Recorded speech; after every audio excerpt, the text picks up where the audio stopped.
ज्येष्ठ अभिनेत्री सुहासिनी देशपांडे यांचं निधन पुण्यातील कृष्णा हॉस्पिटलमध्ये घेतला अखेरचा श्वास।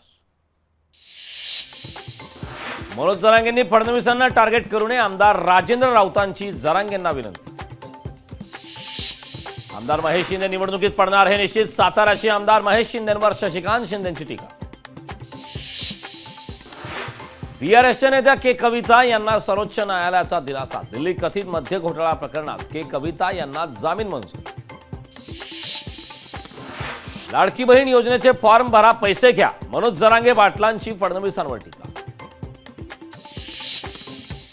विधानसभेला आमच्या पक्षाला 10 जागा मिळाव्यात, केंद्रीय मंत्री रामदास आठवले यांनी व्यक्त केली इच्छा। जळगावच्या अमळनेर तालुक्यातील पांझरा नदीला पूर, पुराच्या पाण्यात 2 जण अडकले, दोघांना बाहेर काढण्यासाठी धुळ्यातील एसडीआरएफ पथक दाखल। लोकसभा निवडणुकीत फेक नरेटिव्हमुळे पराभव, लोकसभा निवडणूक निकालावर पंकजा मुंडेंचं वक्तव्य। महापुरुषांच्या पुतळा उभारणीत निविदा कशाला काढतात, जगविख्यात शिल्पकार भगवान रामपुरेंची सरकारवर टीका। आनंदराव अडसुळांचा दर्यापूरच्या जागेवर दावा, दर्यापूर विधानसभेवरून महायुतीमध्ये जुंपण्याची शक्यता।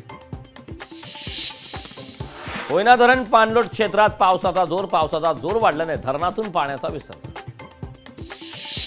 धुळ्याच्या साक्रीत 4 जण पुरात गेले, वाहून जाणाऱ्या 3घांना वाचवण्यात यश। विक्रोडी येथील वर्षानगर येथे संरक्षक भिंतीचा भाग कोसळल्याने 7 ते 8 घरांना धोका।